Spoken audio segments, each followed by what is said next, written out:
Radio Mattoli 90.4 കേൾക്കൂ, ആസ്വദിക്കൂ, അറിവ് നേടൂ.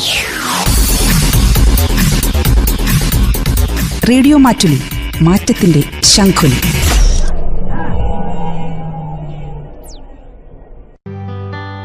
Beat diabetes. USVയുടെ CSR സംരംഭവുമായി സഹകരിച്ച് റേഡിയോ മാറ്റിലി തയ്യാറാക്കി അവതരിപ്പിക്കുന്ന പ്രമേഹ ബോധവൽക്കരണ പരിപാടി ബീറ്റ് ഡയബറ്റീസ്. നമസ്കാരം ശ്രോതാക്കളെ. പ്രമേഹത്തെക്കുറിച്ചുള്ള അവബോധം സൃഷ്ടിക്കുന്നതിനായി USVയുടെ CSR സംരംഭമായ ബീറ്റ് ഡയബറ്റീസ് എന്ന പരിപാടി ഇന്ന് ഞങ്ങൾ സംഘടിപ്പിക്കുന്നു. ഇന്ന് ഞങ്ങളുടെ സ്റ്റുഡിയോയിൽ ഡോക്ടർ അബൂബക്കർ സിഷാൻ ഞങ്ങളോടൊപ്പമുണ്ട്. അദ്ദേഹം കൽപ്പറ്റ ഫാത്തിമ മിഷൻ ഹോസ്പിറ്റലിൽ നിന്നുള്ള ഡോക്ടറാണ്.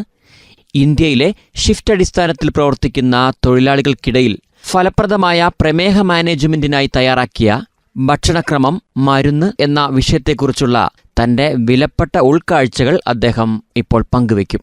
എല്ലാ പ്രിയ ശ്രോതാക്കൾക്കും ഒരിക്കൽ കൂടി ഈ പരിപാടിയിലേക്ക് സ്വാഗതം. ഞാൻ ഡോക്ടർ അബൂബക്കർ സിഷാൻ, MD, ഫാത്തിമ മാതാ മിഷൻ ഹോസ്പിറ്റൽ കൽപ്പറ്റയിൽ ഫിസിഷ്യനും ഡയബറ്റിയോളജിസ്റ്റുമായിട്ട് വർക്ക് ചെയ്യുന്നു.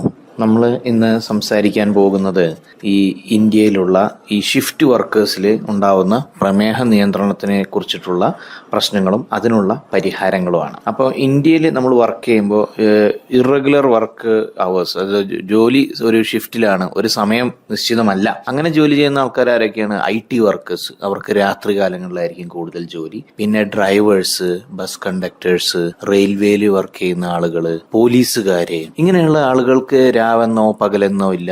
ഡോക്ടേഴ്സ്, മെഡിക്കൽ ഫീൽഡിലുള്ള നഴ്സിംഗ് സ്റ്റാഫുകൾ, ഇവർക്ക് എല്ലാവർക്കും രാവോ പകലോ ഇല്ല. പല സമയത്തും പല രീതിയിലും ആയിരിക്കും ഡ്യൂട്ടി. അപ്പോൾ ഇതിൽ കുറെ ഈ ഗ്രൂപ്പിൽ വിഭാഗത്തിൽ വലിയൊരു വിഭാഗം തന്നെ ആളുകൾ നമ്മളിൽ വരുന്നുണ്ട്. ഇവര് ഫേസ് ചെയ്യുന്ന ഏറ്റവും വലിയ പ്രോബ്ലം എന്ന് വെച്ച് കഴിഞ്ഞാൽ, ഈ പ്രമേഹമുള്ള ആളുകൾക്ക് ഇങ്ങനെയുള്ള ജോലി വരുമ്പോൾ അവർക്ക് ഭക്ഷണം നിയന്ത്രിക്കാനോ മരുന്ന് സമയത്തിന് എടുക്കാനോ പറ്റാത്തൊരു അവസ്ഥ വരുന്നു. അപ്പോൾ ആ അവസ്ഥ എങ്ങനെ നമുക്ക് തരണം ചെയ്യാമെന്നാണ് ഇന്നത്തെ നമ്മുടെ ഡിസ്കഷൻ. ഓക്കെ, സാറ് പറഞ്ഞതുപോലെ തീർച്ചയായും പ്രമേഹ രോഗികൾ വർദ്ധിച്ചു വരുന്നൊരു കാലഘട്ടം കൂടിയാണ്. മാത്രമല്ല ജോലി ചെയ്യേണ്ടത് ആവശ്യമാണ്. പ്രത്യേകിച്ച് നമുക്ക് ഇഷ്ടമുള്ള ജോലി തിരഞ്ഞെടുക്കാനുള്ള സാഹചര്യം ഒരുപക്ഷെ ഉണ്ടാവില്ല. അതുകൊണ്ട് തന്നെ നിലവിലുള്ള അവരുടെ ജോലി സമയത്ത് ഇത്തരത്തിലുള്ള സമയം ക്രമീകരിക്കുമ്പോൾ പ്രത്യേകിച്ച് അവർക്ക് ഷുഗർ ലെവൽ ഉയരുകയും താഴുകയും ചെയ്യുന്ന ബുദ്ധിമുട്ടുകളൊക്കെ അവർക്ക് ഫേസ് ചെയ്യേണ്ടതായിട്ട് വരും. ഇങ്ങനെയുള്ള സമയത്ത് ഭക്ഷണം വലിയൊരു അവിഭാജ്യ ഘടകം തന്നെയാണ്. കൃത്യമായ സമയത്ത് ഭക്ഷണം കഴിക്കാൻ ഒരുപക്ഷെ സാധിക്കില്ല. നമ്മുടെ സമയം തെറ്റി ഭക്ഷണക്രമം നമുക്ക് രൂപപ്പെടുകയും നമ്മുടെ ആരോഗ്യത്തെ അത് വല്ലാതെ ബാധിക്കുകയും പ്രത്യേകിച്ച് നമ്മുടെ പ്രമേഹം സാധ്യത വർദ്ധിപ്പിക്കുകയും ഒക്കെ ചെയ്യുന്ന ഒരു ഘട്ടമാണ്. എങ്ങനെ നമുക്ക് പ്രത്യേകിച്ച് ഷിഫ്റ്റ് തൊഴിലാളികൾക്ക് അവരുടെ പ്രമേഹത്തെ എങ്ങനെ നിയന്ത്രിക്കാൻ കഴിയും ഈ ഒരു കാലഘട്ടത്തിൽ?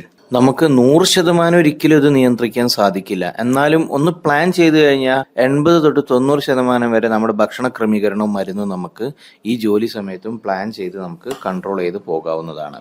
അപ്പൊ അതിൽ ആദ്യം തന്നെ നമ്മൾ ചെയ്യേണ്ടത് എന്താണെന്ന് വെച്ചാൽ, നമ്മുടെ വർക്കിംഗ് പാറ്റേൺ ഉണ്ടാവും, ഒരു ടൈമിങ്, ഏകദേശം ഒരു ടൈമിംഗ് വെച്ചിട്ട് നമ്മൾ ആദ്യമേ വീട്ടിൽ നിന്ന് തന്നെ, ഇല്ലേ നമ്മുടെ ബേസിൽ എവിടെയാണ് നിൽക്കുന്നത്, ഭക്ഷണം ആദ്യമേ മുൻകരുതലായിട്ട് നമ്മൾ പ്രിപ്പയർ ചെയ്ത് വെക്കണം. ഇനി സ്ഥിരമായി പോകുന്ന സ്ഥലങ്ങളാണെങ്കിൽ അവിടെ നമുക്ക് നമ്മുടെ പ്രമേഹത്തിന് അനുയോജ്യമായ ഭക്ഷണം എവിടെയാണ് കിട്ടുന്നത് നമ്മൾ ആദ്യമേ നോക്കി സെറ്റാക്കി വെക്കും. ഡ്യൂട്ടിയുടെ ഇടയിൽ ഇറങ്ങിപ്പോകാൻ പറ്റിയില്ലെങ്കിൽ ചെറിയ ചെറിയ ടിഫിന്റെ പാക്കുകളാക്കിയിട്ട് നമ്മൾ കയ്യിൽ ഭക്ഷണം കരുതിയിരിക്കണം. എല്ലാ 4 മണിക്കൂറും 6 മണിക്കൂറിന്റെ ഇടയിലായിട്ട് ഇടവിട്ട് നമ്മൾ ആഹാരം കഴിക്കണം. അപ്പോൾ ഉദാഹരണത്തിന് നൈറ്റ് ഡ്യൂട്ടിക്ക് പോകുന്ന ആളാണെങ്കിൽ വൈകുന്നേരം ഒരു 7 മണിക്ക് ആൾ ആഹാരം കഴിച്ചു, ഇല്ല 8 മണിക്ക് ഡിന്നറിന്റെ സ്ഥാനത്ത് അയാൾ ആഹാരം കഴിച്ചു കഴിഞ്ഞാൽ പിന്നെ ഒരു 12 മണിയാകുമ്പോൾ അയാൾക്ക് കഴിക്കാൻ എന്തെങ്കിലും ചെറിയ സ്നാക്സ് എന്തെങ്കിലും ഉണ്ടായിരിക്കണം. അതുപോലെ തന്നെ ആള് 12 മണിന്റെയും രാവിലെ 8 മണി വരെ ആയിരിക്കും മിക്കവാറും ഡ്യൂട്ടി. അപ്പൊ ഒരു 5 മണി 4 മണി 5 മണി ആകുമ്പോൾ അവർക്ക് എഴുന്നേറ്റാൽ ഒരു ചായയുടെ കൂടെ കഴിക്കാൻ പറ്റിയ ചെറു സ്നാക്സ് എന്തെങ്കിലും വേണം. അപ്പൊ ഇതില് നമുക്ക് എന്ത് തരത്തിലുള്ള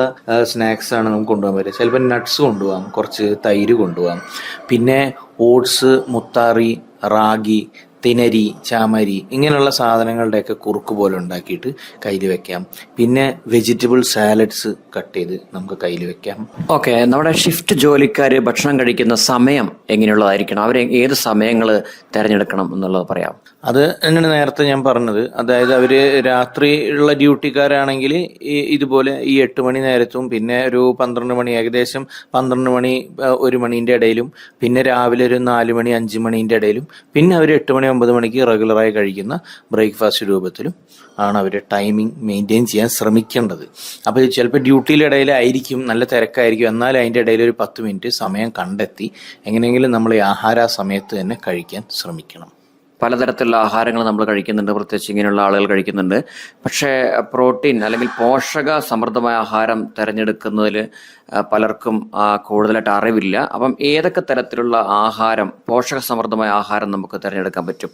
അപ്പോൾ ആഹാരം എന്ന് പറയുമ്പോൾ നമുക്ക് കാർബോഹൈഡ്രേറ്റ് ഉണ്ട്, ഫാറ്റ് ഉണ്ട്, പ്രോട്ടീൻ ഉണ്ട്, പിന്നെ ഫൈബർ ഉണ്ട്, പിന്നെ വൈറ്റമിൻസ് ആൻഡ് മിനറൽസ് ഉണ്ട്. ഇതിൽ കാർബോഹൈഡ്രേറ്റ് ആണ് നമ്മുടെ പ്രധാനമായ ആഹാരം. അതിനകത്താണ് നമ്മുടെ അരി ആഹാരം വരുന്നത്, ഇല്ലെങ്കിൽ ഗോതമ്പ് വരുന്നത്. അപ്പം അരി കഴിക്കുകയാണെങ്കിൽ ബ്രൗൺ റൈസിന്റെ ഒരു ചെറിയൊരു പോർഷൻ കഴിക്കാവുന്നതാണ്. ഇല്ലേ ബ്രെഡ് കഴിക്കുകയാണെങ്കിൽ ഹോൾ വീറ്റ് എന്ന് വെച്ചാൽ ഹോളായിട്ടുള്ള നുറുങ്ങു ഗോതമ്പ് പോലെയുള്ള സാധനങ്ങളെ കൊണ്ട് ഉണ്ടാക്കിയ ബ്രെഡ് കഴിക്കാം. അതല്ലെങ്കിൽ അതിന്റെ ഉപ്പുമാവോ അല്ലെങ്കിൽ അതുകൊണ്ട് ഉണ്ടാക്കിയ ചപ്പാത്തിയോ ദോശയോ അത് 2 എണ്ണം ഒരു മീഡിയം സൈസിലുള്ളത് കഴിക്കാം. പിന്നുള്ളത് പരിപ്പ് വർഗ്ഗങ്ങളും ബീൻസ് ഐറ്റംസ് ആണ്. പരിപ്പ് വർഗ്ഗം ചെറുപയർ, വമ്പയർ, ഒടിപ്പയർ, പിന്നെ പരിപ്പിൽ പിന്നെ പൊട്ടിപ്പരിപ്പ്, കടലപ്പരിപ്പ്, ഇങ്ങനെയുള്ള സാധനങ്ങൾ നമുക്ക് കാർബോഹൈഡ്രേറ്റ്, കോംപ്ലക്സ് കാർബോഹൈഡ്രേറ്റ് എന്ന് പറയും. അതായത് ഇത് അകത്തേക്ക് ചെന്ന് കഴിഞ്ഞാൽ പെട്ടെന്ന് അങ്ങ് ദഹിച്ചു പോകത്തില്ല, നമുക്ക് കുറെ നേരം വരെ അത് ശരീരത്തിൽ നിൽക്കും. പിന്നെ ഇത് കൂടാതെ നമുക്ക് കാർബോഹൈഡ്രേറ്റ് തരുന്ന വെജിറ്റബിൾസിലും കാർബോഹൈഡ്രേറ്റ് ഉണ്ട്. അപ്പൊ ഈ ഒരു കാർബോഹൈഡ്രേറ്റ് ബേസ് ആയിട്ടുള്ള സാധനം കഴിക്കുമ്പോൾ ഈ ഷുഗർ പെട്ടെന്ന് കൂടുകയോ താഴുകയോ ചെയ്യില്ല, പെട്ടെന്ന് വിശക്കാൻ സാധ്യതയില്ല. പിന്നെ ഹൈ ഫൈബർ ഉള്ള ഡയറ്റ് എന്ന് പറയുമ്പോൾ നമുക്ക് ഇതിൽ പച്ചക്കറികൾ, ഇലക്കറികൾ, അതിൽ പിന്നെ നമുക്ക് ഫൈബർ കണ്ടന്റ് കൂടുതലുള്ള ചെറിയ തരത്തിലുള്ള മധുരം കുറവുള്ള ഫ്രൂട്ട്സ്, മുസമ്പി പോലുള്ള ഫ്രൂട്ട്സ്, ഇങ്ങനെയുള്ള ഹൈ ഫൈബർ ഡയറ്റ് നമുക്ക് കഴിക്കാം. നാരുകൾ കൂടുതലടങ്ങിയ ആഹാരം. പിന്നെ പ്രോട്ടീനിലോട്ട് വരുമ്പോൾ നമുക്ക് ചിക്കൻ കഴിക്കാം. ആഴ്ചയിൽ ഒരു 3 ദിവസം ഇങ്ങനെ ചിക്കൻ്റെ ഒരു പീസ് കഴിക്കാം. ഫിഷ് കഴിക്കാം. ചെറിയ ഫിഷുകളാണെങ്കിൽ ചെറുതായിട്ട് ഫിഷ് കഴിക്കാം. പിന്നെ നമുക്ക് മുട്ട നമുക്ക് മൊത്തത്തിൽ വേണേൽ മുട്ട അങ്ങനെ തന്നെ കഴിക്കാം. ഒരു മുട്ട ഒരു ദിവസം കഴിക്കാം. പിന്നെ ഒരേ ദിവസം തന്നെ ചിക്കനും ഫിഷും മുട്ട എല്ലാം കൂടെ കഴിക്കാൻ പറ്റുമോ എന്ന് വെച്ച് കഴിഞ്ഞാൽ അങ്ങനെ കഴിക്കുന്നത് കുറച്ച് കൂടുതൽ അളവിലാണെങ്കിൽ പ്രശ്നമാണ്. അതുകൊണ്ട് ഉച്ചയ്ക്ക് ഒരു ചെറിയൊരു ഫിഷ് കഷ്ണം കഴിക്കുകയാണെങ്കിൽ രാത്രി വേണേൽ ചെറിയൊരു ചിക്കൻ കഴിക്കാം. ഇല്ലെങ്കിൽ ഒരു പുഴുങ്ങിയ മുട്ട കഴിക്കാം. ഓംലെറ്റ്, ഫ്രൈ ഐറ്റംസ് കഴിക്കരുത്. പിന്നെ കൊഴുപ്പിലോട്ട് വരുമ്പോൾ നമുക്ക് നട്ട്സിലുള്ള കൊഴുപ്പ് നല്ലതാണ്. പിന്നെ സീഡ്സ് ഉണ്ട്. സീഡ്സ് എന്ന് വെച്ച് കഴിഞ്ഞാൽ ഈ പംകിൻ സീഡ്സ്, മത്തങ്ങയുടെ കുരു, ചിയ സീഡ്സ്, ഇങ്ങനെ കുറച്ച് സീഡ്സുകൾ ഇപ്പോൾ മാർക്കറ്റിൽ വന്നു തുടങ്ങിയിട്ടുണ്ട്. ഇത് നമുക്ക് കുറച്ച് കഴിക്കാവുന്നതാണ്. പിന്നെ ഓയിൽ യൂസ് ചെയ്യുമ്പോൾ നമ്മൾ ഓയിലിൻ്റെ അളവ് വളരെ കുറയ്ക്കുക. അതായത് ഫാറ്റ്സിലോട്ട് വരുമ്പോൾ ഓയിലാണ് ഏറ്റവും കൂടുതൽ ഫാറ്റ് നമ്മൾ യൂസ് ചെയ്യുന്നത്. അപ്പോൾ അതിലേറ്റവും ഒരു മാസം ഒരാൾക്ക് 600 മില്ലി ഓയിൽ മാത്രം മതി. അപ്പോൾ കൂടുതൽ ഓയിൽസ് നമുക്ക് കഴിക്കുന്ന ആഹാരത്തിൽ തന്നെ ഫാറ്റ്സ് ഉണ്ട്. അപ്പോൾ ഓയിലിൻ്റെ അളവ് വളരെ കുറച്ച് യൂസ് ചെയ്യാം. അതും ഫ്രൈ ചെയ്ത സാധനങ്ങൾ യൂസ് ചെയ്യാതിരിക്കുക. അപ്പോൾ ഇത് നമ്മുടെ ഇൻസുലിൻ സെൻസിറ്റിവിറ്റീനെ ഇമ്പ്രൂവ് ചെയ്യും. നമ്മുടെ ഇൻസുലിൻ്റെ ഉൽപ്പാദനം നന്നായിട്ട് ബോഡിയിൽ ഉണ്ടാവും. പിന്നെ അവക്കാഡോ ഒരു നല്ലൊരു ഫ്രൂട്ടാണ്. അവക്കാഡോ തൊലി കളഞ്ഞിട്ട് അതിൻ്റെ ഉള്ളിലുള്ള അതിൻ്റെ ഫ്രൂട്ട് കണ്ടന്റ് കഴിക്കുന്നത് നല്ലതാണ്. നല്ലൊരു ഹെൽത്തി ഫാറ്റാണ്. പിന്നെ ഭക്ഷണം ഉണ്ടാക്കുന്ന രീതി ഒരു വളരെ പ്രധാനപ്പെട്ട ഘടകമാണ്. ഇതിൽ നമ്മൾ ഈ നേരത്തെ പറഞ്ഞ പോലെ ഫ്രൈ ചെയ്ത സാധനങ്ങൾ കഴിക്കരുത്. കൂടുതൽ നമ്മൾ ആവിക്കിട്ടതോ വേവിച്ചതോ പുഴുങ്ങിയതോ ആയ ആഹാരങ്ങൾ കൂടുതൽ കഴിക്കുക. പിന്നെ ഇതിൽ ഓയിലും എണ്ണയുടെ കണ്ടന്റും വളരെ കുറച്ച് തന്നെയാണ് നമ്മൾ യൂസ് ചെയ്യേണ്ടത്. പൊരിച്ചെടുത്ത കോഴി ഇല്ലെങ്കിൽ പൊരിച്ചെടുത്ത ആഹാരങ്ങൾ പരമാവധി നമ്മൾ സ്റ്റോപ്പ് ചെയ്യേണ്ടതാണ്. നമ്മളിപ്പം സാറ് പറഞ്ഞ ധാരാളം പോഷകാഹാരങ്ങൾ നമ്മൾ കഴിക്കേണ്ടതുണ്ട്. പ്രത്യേകിച്ച് ഷിഫ്റ്റ് ജോലിയിൽ ഇരിക്കുന്ന, ചികിത്സയിലിരിക്കുന്ന പ്രമേഹ രോഗികൾ ഉൾപ്പെടെ. മറ്റൊരു കാര്യം, ഏതൊക്കെ ഭക്ഷണമാണ് നമുക്ക് ഇതിൽ നിന്ന് ഒഴിവാക്കേണ്ടത്? അപ്പോൾ പ്രമേഹ രോഗികൾക്ക് ഈ ഷിഫ്റ്റ് ജോലി വരുമ്പോൾ അവരുദ്ദേശിക്കുന്ന രീതിയിലുള്ള ആഹാരം എപ്പോഴും ലഭ്യമായിക്കൊള്ളുന്നില്ല. അവർ ജോലി സ്ഥലത്താണെങ്കിലും അഥവാ ഭക്ഷണം കൊണ്ടുപോകാൻ പറ്റിയില്ല. അപ്പം അങ്ങനെ വരുമ്പോൾ നമ്മൾ ഹോട്ടലിനെയോ ബേക്കറിയെയോ ഇല്ലെങ്കിൽ ഫാസ്റ്റ് ഫുഡ് ഉള്ള അടുത്തുള്ള ഭക്ഷണം പെട്ടെന്ന് കിട്ടുന്ന സ്ഥലങ്ങളെ നമ്മൾ ആശ്രയിക്കേണ്ടി വരുന്നു. അപ്പം അങ്ങനെ വരുമ്പോൾ നമ്മൾ തീർത്തും അവോയ്ഡ് ചെയ്യേണ്ട സാധനങ്ങൾ, ഒന്ന് വൈറ്റ് റൈസ്, പോളിഷ്ഡ് റൈസ്, അതായത് ഈ ഫ്രൈഡ് റൈസിലും ബിരിയാണിയിലുള്ള റൈസ്. പിന്നെ വൈറ്റ് ബ്രെഡ് ഓംലെറ്റിന് കൂടെ സാധാരണ നമുക്ക് കിട്ടുന്ന ബ്രെഡ്. പിന്നെ ഈ നൂഡിൽസ്, പാസ്ത പോലെയുള്ള ഫാസ്റ്റ് ഫുഡ് സാധനങ്ങൾ. ഇത് കൂടാതെ പൊറോട്ട, നെയ്ച്ചോറ്, ബിരിയാണി, ഷവർമ, ഷവായി, ഫഹം, ബ്രോസ്റ്റ്, ഗ്രില്ല്, മന്തി, മജ്മൂസ്, ഖബ്സ എന്നിങ്ങനെയുള്ള റൈസ് ബേസ്ഡ് ആയിട്ടുള്ള items, chilli chicken, fried rice ഇങ്ങനെയുള്ള സാധനങ്ങളൊക്കെ ഒഴിവാക്കുക. പിന്നെ കുടിക്കുമ്പോൾ ചിലർ പറയും ഫ്രൂട്ട് ജ്യൂസ് അല്ലേ, ഫ്രൂട്ട് ഷേക്ക്, ഷർബത്ത്, ജ്യൂസുകൾ, കൊക്കക്കോള അങ്ങനത്തെ സാധനങ്ങൾ എന്തായാലും ഒഴിവാക്കണം. പിന്നെ ചെറിയ ചോക്ലേറ്റ്സ്, മിഠായികൾ ഇടയ്ക്കിടയ്ക്ക് നമ്മൾ കഴിക്കും. പെട്ടെന്ന് ക്ഷീണം തോന്നുമ്പോൾ ഒരു ചോക്ലേറ്റ് കഴിക്കും, അതൊരിക്കലും ചെയ്യരുത്. പിന്നെ ഓയിലിൽ ഫ്രൈ ചെയ്തെടുത്ത ആഹാരങ്ങൾ, എണ്ണക്കടികൾ. അപ്പോൾ വിശക്കുമ്പോൾ നമ്മുടെ നാട്ടിൽ ധാരാളമായി കിട്ടുന്നതാണ് ഉഴുന്നുവട, പരിപ്പുവട, ബോണ്ട, ബജി, സുഗിയൻ, സമൂസ, പപ്സ്. അപ്പോൾ ഇത് ചെറിയൊരു പീസല്ലേ, അപ്പോൾ ഇത് കഴിച്ചാൽ കുഴപ്പമില്ല എന്ന് പറയും. പക്ഷെ അതിനകത്ത് ഭയങ്കര ഹൈ കാലറി കണ്ടന്റ്, ഭയങ്കര ഹൈ ആണ്. അതിനകത്ത് എണ്ണ നന്നായിട്ട് ചേർത്തിട്ടുണ്ട്, ഫ്രൈ ചെയ്തതുമാണ്. അപ്പം അങ്ങനെയുള്ള ആഹാരങ്ങൾ പരമാവധി ഒഴിവാക്കണം. കാരണം ഇത് നമുക്ക് പെട്ടെന്ന് വെയിറ്റ് കൂട്ടാനും പിന്നെ ഇൻസുലിൻ്റെ അളവ് നമ്മുടെ ശരീരത്തിൽ പ്രവർത്തനം, ഇൻസുലിൻ്റെ റെസിസ്റ്റൻസ് കൂട്ടാനും ഇത് കാരണമായേക്കാം. അതുകൊണ്ട് ഇൻസുലിൻ്റെ പ്രവർത്തനം കുറഞ്ഞു കഴിഞ്ഞാൽ, റെസിസ്റ്റൻസ് വന്നു കഴിഞ്ഞാൽ നമ്മുടെ ഷുഗർ കൺട്രോൾ ഇല്ലാതെ കൂടിക്കൊണ്ടിരിക്കും. അതുപോലെ തന്നെ പാക്ഡ് ഫുഡ്, ബേക്കറി കണ്ടന്റ് ഉള്ള ബിസ്ക്കറ്റ്സ്, പാക്കേജ്ഡ് ആയിട്ടുള്ള ഫുഡ് പരമാവധി, ഇല്ലെ പ്രോസസ്ഡ് ഫുഡ് പരമാവധി ഒഴിവാക്കുന്നതാണ് എപ്പോഴും. കാരണം അതിനകത്ത് നല്ല ഫാറ്റും ഉണ്ടാവും, കുറേ എക്സ്ട്രാ ഷുഗർ, പഞ്ചസാര നല്ല അളവിൽ ചേർത്തിട്ടുണ്ടാവും. അപ്പം അങ്ങനത്തെ ആഹാരങ്ങൾ ഒഴിവാക്കുന്നതാണ് എപ്പോഴും നല്ലത്. തീർച്ചയായും സാർ പറഞ്ഞ വളരെ പ്രാധാന്യമർഹിക്കുന്ന കാര്യങ്ങൾ തന്നെയാണ്. കാരണം ഈ കാലഘട്ടത്തിൽ ഭക്ഷണം സെലക്ട് ചെയ്ത് കഴിച്ചില്ലെങ്കിൽ മുന്നോട്ടുള്ള കാര്യം ബുദ്ധിമുട്ടാകും, പ്രത്യേകിച്ച് പുതിയ തലമുറ ഈ ഒരു ആധുനിക കാലഘട്ടത്തിൽ. സാർ, അടുത്ത് ചോദിക്കാനുള്ള വളരെ പ്രധാനപ്പെട്ട ഒരു കാര്യമാണ് വെള്ളം കുടിക്കുന്നതിന്റെ പ്രാധാന്യമാണ്. പ്രത്യേകിച്ച് ഷിഫ്റ്റ് ജോലിയിൽ ഏർപ്പെട്ടിരിക്കുന്ന, ചികിത്സയിലിരിക്കുന്ന പ്രമേഹ രോഗികൾ ഉൾപ്പെടുന്ന ഒരു സമൂഹമുണ്ട്. അവര് വെള്ളം കുടിക്കേണ്ടതിന്റെ പ്രാധാന്യം എത്രത്തോളം ഉണ്ട്? തീർച്ചയായും ഷിഫ്റ്റ് ജോലിയിലുള്ള ആളുകൾ, ഇപ്പോൾ ഒരു ഷോപ്പിൽ വർക്ക് ചെയ്യുന്ന ആളാണ്, രാത്രി 2 മണി 3 മണി വരെയൊക്കെയാണ് അയാൾക്ക് ഷോപ്പിൽ നിന്നേ പറ്റൂ. ഇല്ലേ ഫാസ്റ്റ് ഫുഡ് തന്നെ സെർവ് ചെയ്യുന്ന ആളായിരിക്കും, ഹോട്ടൽ തൊഴിലാളി ജീവനക്കാരനായിരിക്കും. അവരെന്തായാലും കയ്യിൽ 2 ലിറ്റർ കുപ്പി വെള്ളം നിറച്ച് വെക്കണം. എപ്പോഴും വെള്ളം വേണം. ഓരോ മണിക്കൂർ ഇടവിട്ട് ചെറിയ ചെറിയ സിപ്പിലായിട്ട് വെള്ളം കുടിച്ചുകൊണ്ടേയിരിക്കണം. ഒരു ദിവസം മിനിമം 2 ലിറ്റർ വെള്ളം എന്തായാലും കുടിക്കണം. നല്ല ഹാർഡ് വർക്ക് ചെയ്യുന്ന, നല്ല അധ്വാനമുള്ള ജോലി ചെയ്യുന്ന ആളുകളാണെങ്കിൽ മിനിമം ഒരു 3-4 ലിറ്റർ വിയർക്കുന്നതിനനുസരിച്ച് വെള്ളം കുടിച്ചുകൊണ്ടേയിരിക്കണം.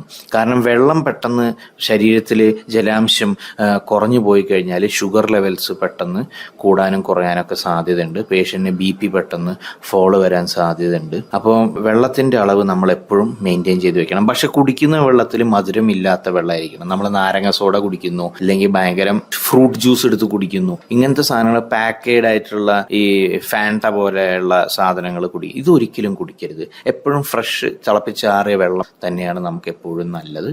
ജീരക വെള്ളമോ കരിങ്കാലി വെള്ളം ആവുന്നതും കുഴപ്പമില്ല, നല്ലതാണ്. അതിനോട് ചേർത്ത് ഒരു കാര്യം ഇവിടെ ചോദിക്കട്ടെ സാർ. ഇപ്പൊ ഈ അടുത്ത കാലത്ത് ഒരു ക്യാമ്പയിൻ തന്നെ സോഷ്യൽ മീഡിയയിൽ നടക്കുന്നുണ്ട്. ഈ തിളപ്പിച്ചാറിയ വെള്ളം കുടിക്കുന്നത് കൊണ്ടാണ് നമ്മൾ ഇത്രത്തോളം രോഗികളായത്, നമ്മൾ കഴിക്കേണ്ടത് തിളപ്പിച്ചാറാത്ത സാധാ പച്ചവെള്ളമാണെന്ന് പറഞ്ഞ് അങ്ങനെ ഒരു ക്യാമ്പയിൻ ഉണ്ട്. സാറ് ശ്രദ്ധയിൽപ്പെട്ടിരുന്നോ? എന്താണ് സാറിന്റെ അഭിപ്രായം? തീർച്ചയായും ഞാൻ അങ്ങനെ കേൾക്കാനിടയായി. പക്ഷെ നമ്മുടെ കേരളത്തിൽ നമുക്ക് കിട്ടുന്ന വെള്ളത്തിൽ ഭൂരിഭാഗം വെള്ളങ്ങളും ഹോട്ടലിലും പുറത്തുനിന്ന് കിട്ടുന്ന വെള്ളം പ്രത്യേകിച്ച് നമുക്ക് ഒരിക്കലും വിശ്വസിച്ച് കുടിക്കാൻ പറ്റില്ല. അതിനകത്ത് ഈ കോളൈ കണ്ടന്റ് അല്ലെങ്കിൽ ബാക്ടീരിയയുടെ കണ്ടന്റ് വളരെ കൂടുതലാണ്. കേരളത്തിൽ മഞ്ഞപ്പിത്തവും ഇഷ്ടം പോലെ വരുന്നുണ്ട്, ടൈഫോയിഡ് കേസുകളും കുറെ കാണാൻ സാധിക്കുന്നുണ്ട്. അപ്പം ഇതിൻ്റെ ഒരു പ്രധാന കാരണം നമ്മുടെ ഈ ബാക്ടീരിയാസ് അടങ്ങിയിട്ടുള്ള വെള്ളം കൊണ്ടാണ്. അപ്പോൾ അത് തിളപ്പിച്ചാറുന്നതിലൂടെ അതിൻ്റെ കോളറ പ്രിവെന്റ് ചെയ്യാൻ പറ്റും നമുക്ക്. പിന്നെ മഞ്ഞപ്പിത്തം, ഹെപ്പറ്റൈറ്റിസ് A പ്രിവെന്റ് ചെയ്യാൻ പറ്റും, ടൈഫോയിഡ് പ്രിവെന്റ് ചെയ്യാൻ പറ്റും. അങ്ങനെ ഒരു കാരണം ഡയറിയ വരാം, വൈറൽ ഡയറിയാസ് വരാം. അപ്പം ഇങ്ങനെയുള്ള പ്രശ്നങ്ങളൊക്കെ തിളപ്പിച്ചാറാത്ത വെള്ളം കുടിക്കുന്നുണ്ടെന്നാണ് നമുക്കറിയാം. അതുകൊണ്ട് എപ്പോഴും വെള്ളം കുടിക്കുമ്പോൾ തിളപ്പിച്ചാറിയ വെള്ളം കുടിക്കാൻ തന്നെ ശ്രമിക്കുക. ഇപ്പോഴും ശാസ്ത്രീയ ലോകത്ത് അതിന് തന്നെയാണ് മുൻതൂക്കം കൊടുക്കുന്നതും ശരിയായിട്ട് കരുതുന്നതും. തീർച്ചയായും. നമുക്ക് അടുത്തൊരു കാര്യം ചോദിക്കാനുള്ളത്, പ്രമേഹ രോഗികളെ ആളുകൾ, പ്രത്യേകിച്ച് ഷിഫ്റ്റ് ജോലിയിൽ ഏർപ്പെടുന്ന ആളുകൾക്ക് വേണ്ടിയാണ് നമ്മൾ ഇത്ര നേരം സംസാരിച്ചുകൊണ്ടിരുന്നത്. അവർക്ക് ഉറക്കം ഒരു പ്രധാന ഘടകമാണ്. പലപ്പോഴും കൃത്യമായ രീതിയിൽ ഉറക്കം ലഭിക്കാറില്ല. എങ്ങനെ ഈ കാര്യങ്ങളെ ക്രമീകരിക്കാൻ കഴിയും? ഉറക്കം നമ്മുടെ ശരീരത്തിന് ഏറ്റവും അത്യാവശ്യമായ കാര്യമാണ്. നമ്മുടെ ബോഡിക്ക് ഒരു ബയോളജിക്കൽ ക്ലോക്ക് ഉണ്ട്. അപ്പോൾ നമ്മുടെ ഈ ക്ലോക്ക് സെറ്റ് ചെയ്യുന്നതിനാണ് സർക്കാഡിയൻ റിതം എന്ന് പറയും. സർക്കാഡിയൻ റിതം എന്ന് പറഞ്ഞു കഴിഞ്ഞാൽ നമ്മൾ ഒരേ സമയത്ത് തന്നെ എഴുന്നേൽക്കുന്നു, ഒരേ സമയത്ത് പല്ല് തേക്കുന്നു, ഒരേ സമയത്ത് കക്കൂസിൽ പോകുന്നു, ഒരേ സമയത്ത് കുളിക്കുന്നു, ആഹാരം കഴിക്കുന്നു, പിന്നെ ജോലി ചെയ്യുന്നു, ഉറങ്ങുന്നു. അപ്പോൾ ഇതാണ് ഒരു ഫിക്സ്ഡ് പാറ്റേൺ ആണ് ഈ റിതം. ഈ ക്ലോക്ക് തെറ്റുമ്പോഴാണ് നമ്മുടെ ബോഡിയിൽ പല മാറ്റങ്ങളും സംഭവിക്കും. നമ്മുടെ BP റെഗുലർ ആവില്ല, നമുക്ക് ദഹനത്തിൻ്റെ പ്രശ്നം വരാം, നമ്മുടെ ഷുഗർ കൂടുകയും കുറയുകയും ചെയ്യാം, നമ്മുടെ ഹോർമോൺ ലെവലിൽ പല ഇംബാലൻസും അതിൻ്റെ സന്തുലിതാവസ്ഥ നഷ്ടപ്പെടാൻ സാധ്യതയുണ്ട്. അപ്പോൾ ഒരു ഷിഫ്റ്റ് വർക്കേഴ്സിൻ്റെ ജീവിതത്തിൽ നമ്മൾ ഉറങ്ങാനുള്ള സമയം നമ്മൾ കണ്ടെത്തണം. ഇപ്പോൾ രാവിലെ 8 മണിക്ക് ഡ്യൂട്ടി കഴിഞ്ഞ് വരുന്ന ആളാണെങ്കിൽ അയാൾ 9 മണിയോട് കൂടി ഉറങ്ങിയിരിക്കണം. ഒരു ദിവസം ഒരു മനുഷ്യൻ 6 മണിക്കൂർ മുതൽ 8 മണിക്കൂർ വരെ സുഖനിദ്ര കിട്ടിയിരിക്കണം. ഉറക്കം കിട്ടാതെ വരുമ്പോൾ ആളുകൾക്ക് സ്ട്രോക്ക് വരാനുള്ള സാധ്യത, അറ്റാക്ക് വരാനുള്ള സാധ്യത വളരെ കൂടുതലാണെന്ന് പഠനങ്ങളും ഗവേഷണങ്ങളും തെളിയിക്കുന്നുണ്ട്. അപ്പോൾ ഇതിന് വേണ്ടിയിട്ട് നമ്മുടെ ഈ ഡ്യൂട്ടി ടൈമിൽ നമ്മൾ തന്നെ ഒരു പാറ്റേൺ കണ്ടെത്തണം. ശരി, അപ്പോൾ ഒരു 2 മണിയുടെയും 4 മണിയുടെ ഇടയിൽ എനിക്ക് കസ്റ്റമേഴ്സ് കുറവാണ് പുലർച്ചെ. അപ്പോൾ ആ സമയത്ത് ഞാൻ ഒരാളെ ഏൽപ്പിച്ചിട്ട് നമുക്ക് ഉറങ്ങാനുള്ളൊരു സമയം കണ്ടെത്തുക. ഇനി അതല്ലെങ്കിൽ വൈകുന്നേരം ഉച്ചയ്ക്ക് ശേഷം നമ്മൾ നന്നായി ഉറങ്ങിയിട്ട് ഡ്യൂട്ടിയിലോട്ട് കയറുക, നൈറ്റ് ഡ്യൂട്ടിയിൽ കയറുക. ഈ ഉറക്കം ഫുള്ളായിട്ട് നഷ്ടപ്പെടുന്ന രീതിയിലുള്ള ജോലിയാണെങ്കിൽ നിങ്ങൾ ദയവ് ചെയ്ത് അതിലധികം നാളെ തുടരരുത്. കാരണം അത് നിങ്ങൾക്ക് ഈ വലിയൊരു ശാരീരിക പ്രശ്നങ്ങളിലോട്ട് നിങ്ങൾ പോകാൻ സാധ്യതയുണ്ട്. അപ്പോൾ ഉറക്കത്തിനെ നിങ്ങൾ ഒരു കാരണവശാലും കോംപ്രമൈസ് ചെയ്യരുത്. എങ്ങനെയെങ്കിലും ദിവസം നിങ്ങൾ 6 മണിക്കൂർ തൊട്ട് 8 മണി ഉറങ്ങാൻ ശ്രമിക്കുക തന്നെ വേണം. അത് നിങ്ങൾ ജോലി ചെയ്യുന്ന സ്ഥലങ്ങളിൽ നിങ്ങൾ തന്നെ അതിനുള്ള മാർഗം കണ്ടെത്തണം. പിന്നെ ഉറക്കം കളയാൻ വേണ്ടിയിട്ട് ചിലവർ സിഗരറ്റ് വലിക്കും, അല്ലെങ്കിൽ ഉറക്കം കിട്ടാൻ വേണ്ടിയിട്ട് ചിലവർ മദ്യപിക്കും. അങ്ങനെയുള്ള ശീലങ്ങളിലോട്ട് പോകരുത്. ഉറക്കം ബുദ്ധിമുട്ടുള്ള ആളുകൾ എന്തായാലും ഒരു ഡോക്ടറെ കാണിക്കണം. ഉറക്കത്തിൻ്റെ കാരണം എന്താണെന്ന് കണ്ടുപിടിച്ച് അതിനുള്ള ട്രീറ്റ്മെൻറ്റ്. ചിലപ്പോൾ ഡിപ്രഷൻ ഉണ്ടാവാൻ സാധ്യതയുണ്ട്. ഉറക്കമില്ലായ്മയ്ക്ക് മറ്റ് പല കാരണങ്ങളും ഉണ്ടാവാൻ, ആങ്സൈറ്റി ഉണ്ടാവാൻ, സ്ട്രെസ് ഉണ്ടെങ്കിൽ ഉറക്കം ഉണ്ടാവില്ല. അപ്പോൾ അത് കൂടുതൽ നമ്മുടെ ഷുഗർ ലെവൽസ് കൂട്ടാനാണ് കാരണമാവുക.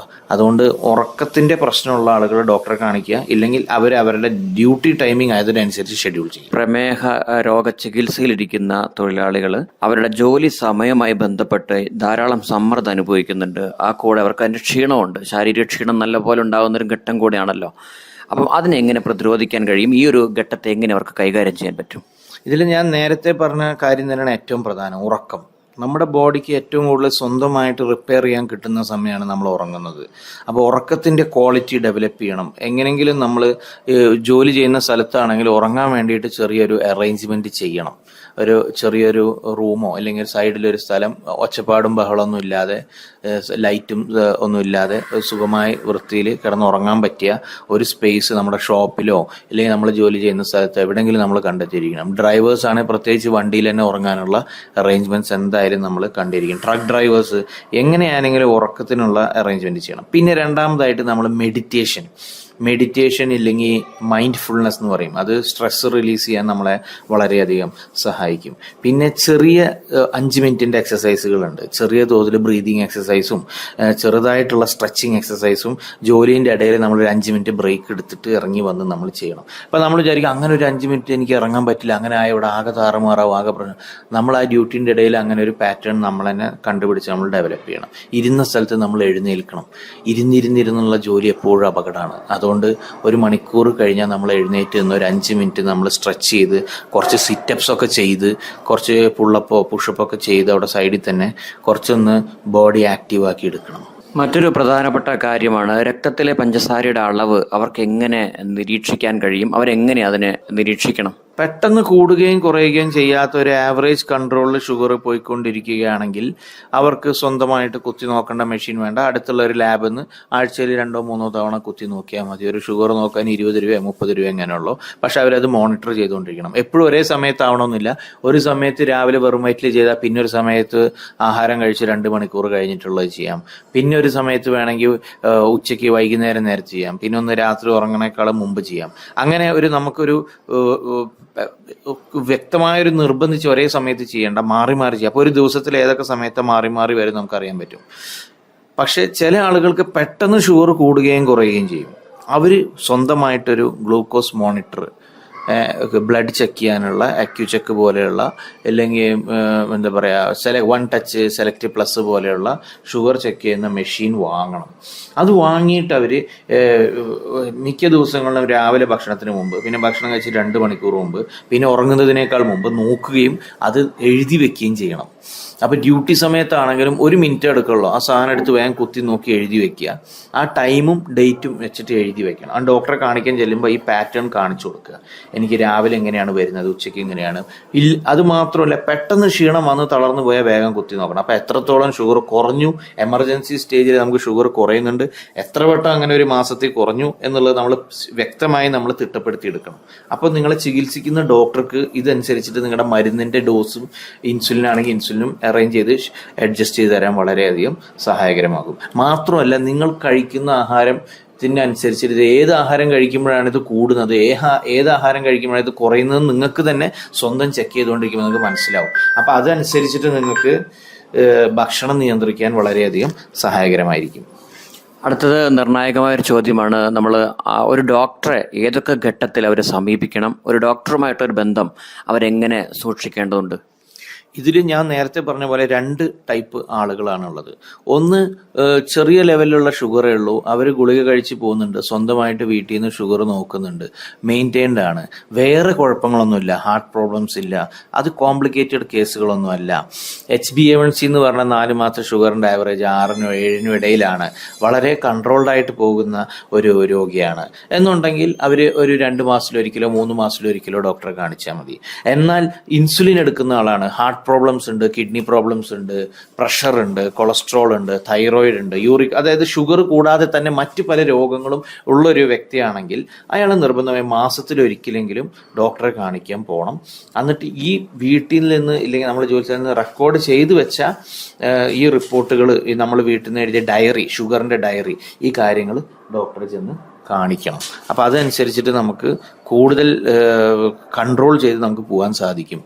മാത്രമല്ല, ഇൻസുലിൻ വെക്കുന്ന ആളുകൾ ഇൻസുലിനെ കുറിച്ച് പ്രത്യേകം സെപ്പറേറ്റ് ആയിട്ട് പഠിക്കാൻ ശ്രമിക്കണം. അതിനെക്കുറിച്ചുള്ള ക്ലാസ്സുകൾ യൂട്യൂബിലൊക്കെ ഉണ്ട്.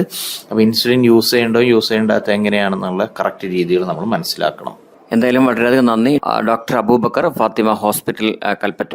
ഡോക്ടർ ഇതുവരെ സംസാരിച്ചത് വളരെ പ്രധാനപ്പെട്ട കാര്യങ്ങളായിരുന്നു. ഷിഫ്റ്റ് ജോലിയിൽ ഏർപ്പെട്ടിരിക്കുന്ന ആളുകൾ, തൊഴിലാളികൾക്ക് അവരുടെ പ്രമേഹ രോഗ ചികിത്സയിൽ എത്രത്തോളം അവർക്ക് കാര്യങ്ങൾ ക്രമീകരിക്കാൻ കഴിയുമെന്ന് വളരെ വിശദമായി, വളരെ ഭംഗിയിൽ സാർ പറഞ്ഞു തന്നു. വളരെയധികം നന്ദി റേഡിയോ മാറ്റുലിയുടെ എല്ലാ ശ്രോതാക്കളുടെ പേരിലും അറിയിക്കുന്നു. നന്ദി. Thank you very much. Beat diabetes USVയുടെ CSR സംരംഭവുമായി സഹകരിച്ച് റേഡിയോ മാറ്റിലി തയ്യാറാക്കി അവതരിപ്പിക്കുന്ന പ്രമേഹ ബോധവൽക്കരണ പരിപാടി ബീറ്റ് ഡയബറ്റീസ്. റേഡിയോ മാറ്റിലി 90.4 കേൾക്കൂ, ആസ്വദിക്കൂ, അറിവ് നേടൂ. റേഡിയോ മാറ്റിലി, മാറ്റത്തിന്റെ ശംഖുലി.